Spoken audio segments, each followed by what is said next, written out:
Bienvenue à tous dans cette nouvelle édition de Burkina Mining News, l'émission incontournable pour tout savoir sur l'actualité minière et énergétique du Burkina Faso, offerte par TEMAC.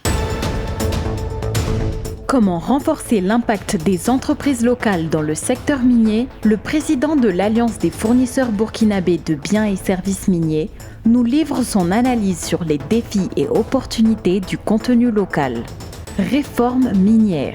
Le ministre de l'Énergie, des Mines et des Carrières et la Chambre des mines du Burkina échangent sur les évolutions du code minier et du contenu local. Quels changements à venir? Retour sur un événement stratégique pour l'exploitation minière au Mali, le Conseil économique, social, environnemental et culturel a organisé une rencontre historique en mobilisant l'ensemble des ministères pour débattre des enjeux d'une exploitation plus inclusive et durable. Pourquoi cette rencontre est-elle un tournant pour la région ? Le contenu local est un enjeu majeur pour le développement économique du Burkina Faso. L'Alliance des fournisseurs burkinabés de biens et services miniers ABSM joue un rôle clé en accompagnant les entreprises locales dans leur intégration au sein du secteur minier. Nous avons rencontré son président qui nous livre sa vision et les actions mises en place pour renforcer les capacités des fournisseurs burkinabés. Suivez cet entretien exclusif.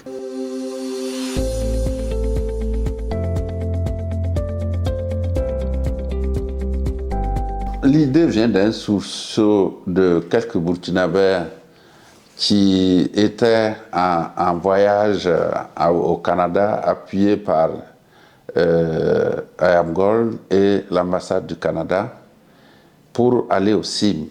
Et les critiques étaient de toutes ordres, expliquant que les Burkinabés n'avaient pas la technicité, n'avaient pas la capacité, et ne connaissaient pas le secteur et ne se sont pas encore tournés vers le secteur de mines, de sorte qu'on est obligé d'aller très loin pour ramener les biens, ramener les services. Ainsi, ceux qui étaient dans la mission ont eu ce sursaut de créer à leur retour l'ABSM pour faire face et nettoyer toutes les critiques que les uns et les autres avaient apportées. C'est ainsi que l'ABSM est né en 2012. La mission, c'est non seulement d'avoir des fournisseurs professionnels et de faire de l'Alliance en 2026 l'association qui défend au mieux, qui est incontournable et être représentatif dans tous les éléments ou les débats qui concernent le contenu local et apporter notre pierre pour la construction de la nation. Dans tous les secteurs, il y a des défis, il y a des difficultés.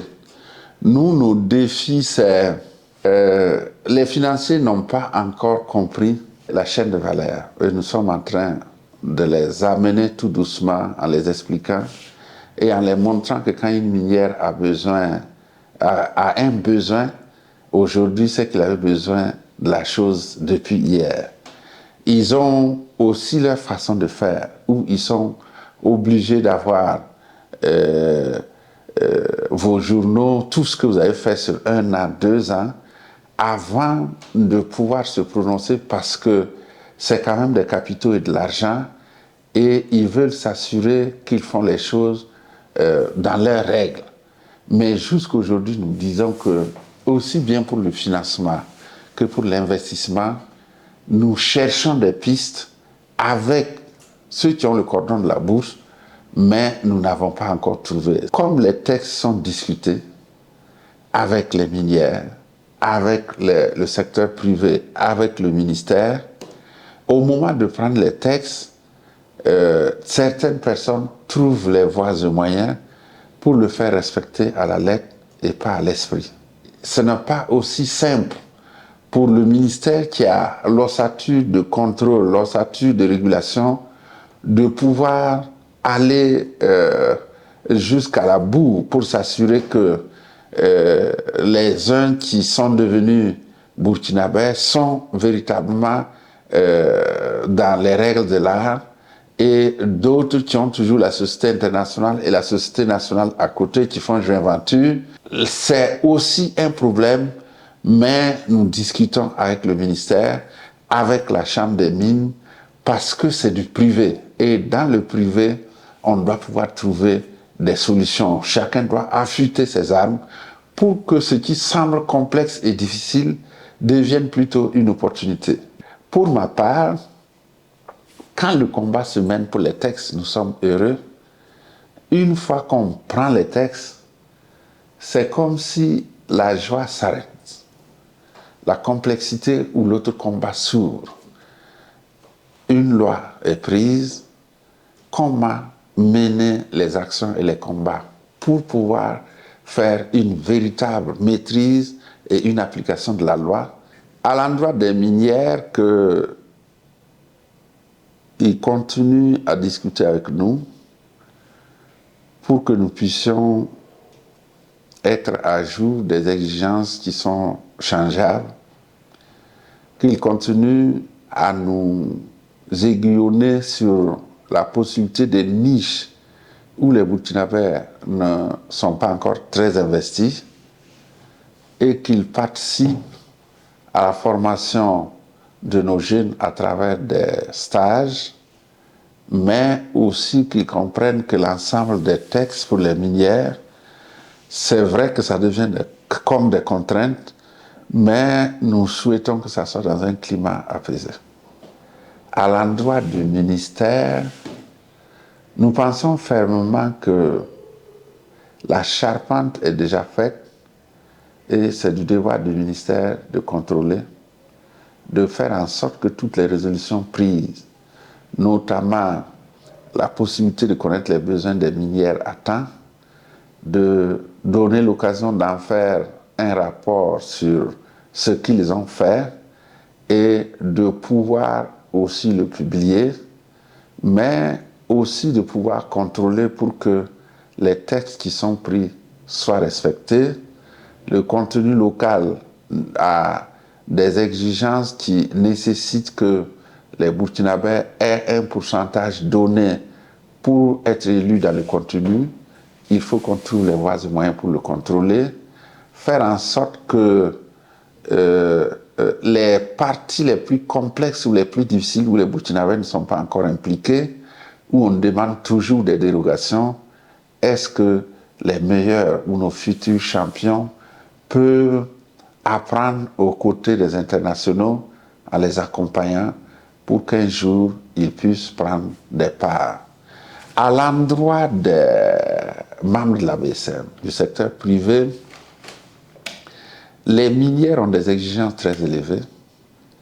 Il faut apprendre à les connaître, de sorte à ne pas tirer les minières vers le bas, mais à élever le standard de privé vers les standards élevés et même dépasser ces standards. Donc il faut qu'ils s'informent, il faut qu'ils se forment, il faut qu'ils se spécialisent et il faut qu'ils trouvent des partenaires, s'ils n'ont pas encore la spécialité, pour les accompagner, afin que le transfert de technologie ne les coûte pas cher, mais soit doux, de sorte que même si nous sommes au bout de quelques réserves, la qualité ou la capacité technique qu'on a acquis puisse nous permettre de transformer nos matières premières, d'innover en créant des machines pour transformer ce que nous produisons, à finalement être aussi des précurseurs pour d'autres régions qui ne sont pas encore explorées ou d'autres pays et être des internationaux chez eux et apporter un transfert de technologie à partir de ce qu'on aurait reçu pour qu'eux aussi ils puissent améliorer leur façon de faire. Et si les trois parties remplissent ces parts, je pense que nous sommes allés pour un contenu local réussi et un panier de la ménagère véritablement changé et fourni.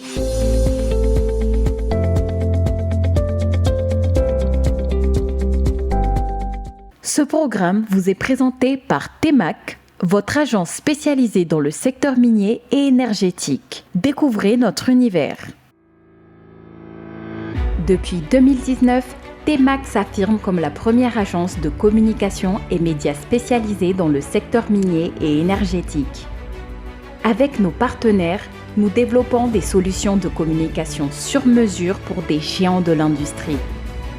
Fort de notre expertise, nous avons créé le dispositif médiatique Mining News, diffusé sur plusieurs chaînes télévisées et accessible en ligne via t-mac.org. Nous opérons au Mali, en Côte d'Ivoire, au Burkina Faso et au Nigeria, couvrant ainsi l'actualité minière et énergétique de la sous-région. Professionnalisme, fiabilité et excellence sont nos maîtres mots pour rendre vos activités visibles et accessibles. De la production audiovisuelle à la communication digitale, en passant par les relations publiques et l'intermédiation, l'événementiel et l'impression, les médias et la communication d'influence, nous nous engageons à vous fournir des solutions adaptées à vos besoins. Contactez-nous pour construire ensemble un avenir brillant. TMAC, créer un héritage durable pour les générations futures.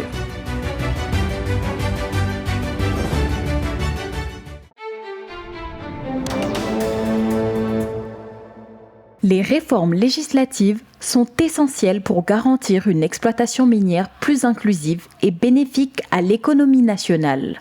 C'est dans cette optique que le ministère de l'Énergie, des Mines et des Carrières a initié une rencontre d'échange avec la Chambre des mines du Burkina Faso afin d'approfondir les discussions sur les lois portant sur le code minier et le contenu local. Retour sur cet événement stratégique pour l'avenir du secteur minier burkinabé.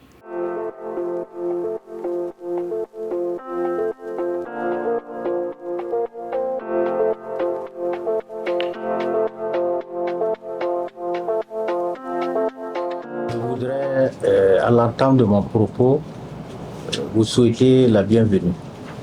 Bienvenue à ces cadres d'échange, de concertation. Comme vous le savez, l'année 2024 a été une année assez prolifique en termes de réformes au niveau de notre secteur. Deux lois majeures ont été adoptées par l'Assemblée, notamment en sa séance du 18 juillet 2024. Le premier texte porte sur le code minier, qui est issu de la refonte de deux textes qui étaient déjà en cours, notamment le code minier de 2015 et la loi sur la commercialisation de l'or et des substances précieuses de 2017. Ces deux textes ont été promulgués par son Excellence le Président du Faso le 31 juillet 2024.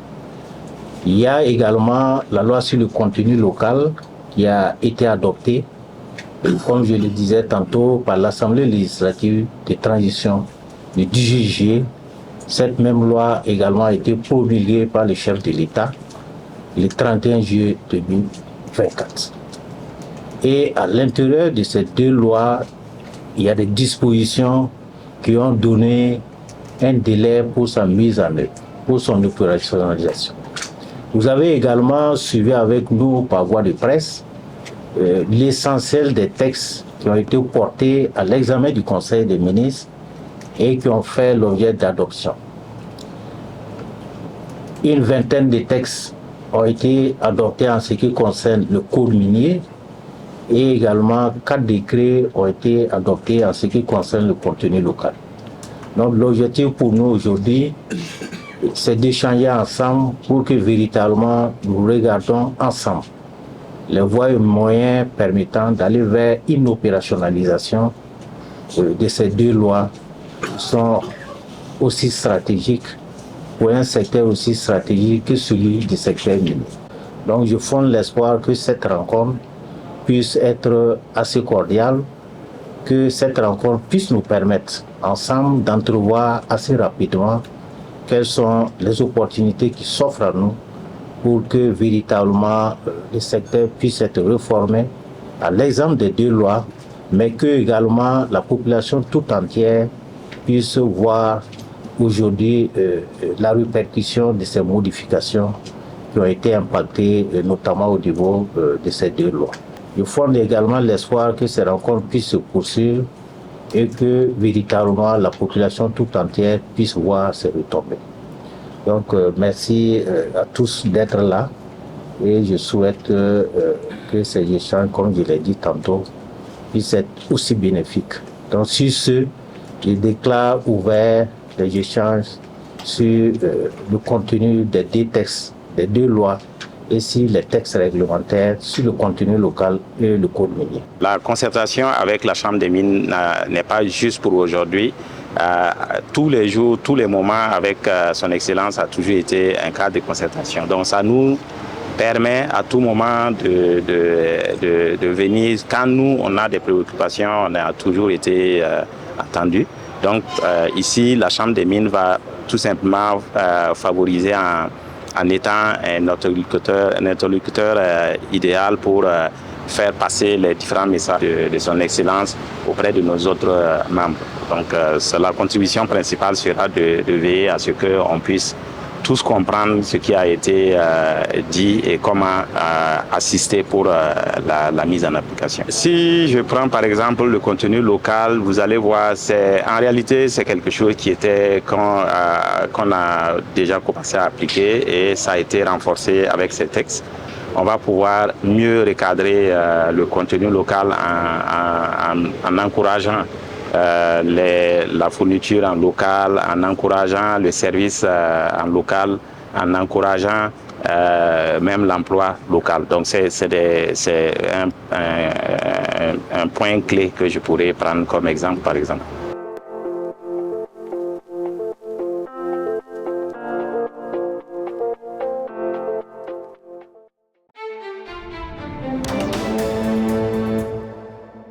Le Mali a récemment accueilli la 7e session ordinaire du Conseil économique, social, environnemental et culturel sous le thème « Le secteur minier au Mali vers une exploitation alliant développement économique, social, culturel et préservation de l'environnement ». Un rendez-vous de haut niveau qui a rassemblé des personnalités influentes dont le président du CESEC, Yacouba Katile, son homologue grec Ioannis Païdas et le premier ministre malien, le général de division Abdoulaye Maïga. Découvrez les moments forts de cette session et les conclusions qui en ressortent.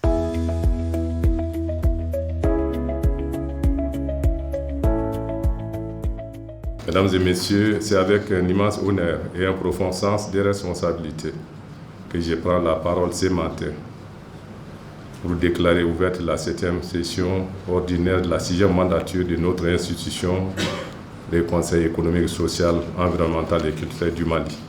Mesdames et messieurs, le thème de cette session, le secteur minier au Mali, vers une exploitation alliant développement économique, social, culturel et la préservation de l'environnement, s'inscrit dans cette dynamique d'échange et d'engagement partagé. Le potentiel minier au Mali constitue une opportunité immense, mais également une responsabilité majeure. Il est essentiel de concilier croissance économique, équité sociale et respect des normes environnementales et culturelles pour garantir un développement durable et inclusif. Mesdames et messieurs, depuis plusieurs mois, l'actualité nationale voire internationale est rythmée par les négociations et renégociations engagées avec les sociétés minières pour d'une part situer les responsabilités dans les manquements pointés par l'audit du secteur minier conduit en 2022 et pour d'autre part redéfinir les bases de notre collaboration et de notre partenariat. En adoptant les codes miniers de 2023 ainsi que la loi relative au contenu local, il est évident que l'exploitation minière telle que nous l'avons connue ne pouvait se poursuivre sans un changement de paradigme profond. Et pour ce qui concerne mon département, notre intervention portera sur les zones minières et populations. L'expression question de population est assez générale et complexe. En premier lieu, elle fait référence aux questions liées directement ou indirectement aux dimensions, effectifs, composition et dynamique des populations dans leur interrelation avec le développement. En termes de généralité, par rapport au nouveau code minier, que nous appelons code minier de 2023, les réformes portent essentiellement sur le régime des titres miniers, la réforme fiscale et financière et également ça traite le traitement par péage. Et quand on regarde en termes d'emplois créés, plus de 10 500 emplois créés. Ça, ce sont les données recueillies dans le rapport étudié 2023. Et quand on regarde au titre de l'année 2023, les rapports de l'Observatoire national de l'emploi et de la formation, le secteur privé a créé à peu près 21 000 emplois. Donc aujourd'hui, quand nous faisons un peu la comparaison avec l'emploi créé par le secteur minier, c'est vraiment dominant. De 2012, l'exploitation des gisements aurifères, si ça rapporte des dividendes à l'État, vous n'êtes pas sans savoir que cela a aussi des impacts négatifs, bien sûr, sur les ressources naturelles et les terres agricoles. Cette agression sur l'environnement a pris des proportions inquiétantes et concerne les 3 matrices de l'environnement, à savoir l'eau, le sol et l'air. Les conseillers de la République et membres associés, réunis à Koulouba du 3 au 17 février 2025, à l'occasion des travaux de la 7e session ordinaire de la 6e mandature du Conseil économique, social, environnemental et culturel. Conscients des défis et enjeux liés à l'exploitation des ressources minières, expriment leurs vives félicitations aux autorités de la transition pour les efforts constants et les initiatives entreprises en faveur du développement harmonieux et durable du Mali. Salue la vision et l'engagement des autorités de la transition en faveur d'une gestion responsable des ressources minières. Salue en particulier les réformes entreprises pour garantir une meilleure redistribution des revenus générés par l'exploitation minière. Salue les actions menées pour assurer un équilibre entre l'exploitation économique, la protection de l'environnement et bien-être social des populations. Après 14 jours d'échanges, de réflexion, nous comprenons aisément que le Conseil économique, social, environnemental et culturel est et demeure une force de proposition. Mais ceci dit, et soyez rassurés, nous allons également faire une exploitation optimale de toutes les propositions et de toutes les recommandations issues de vos 14 jours d'échanges et de travaux.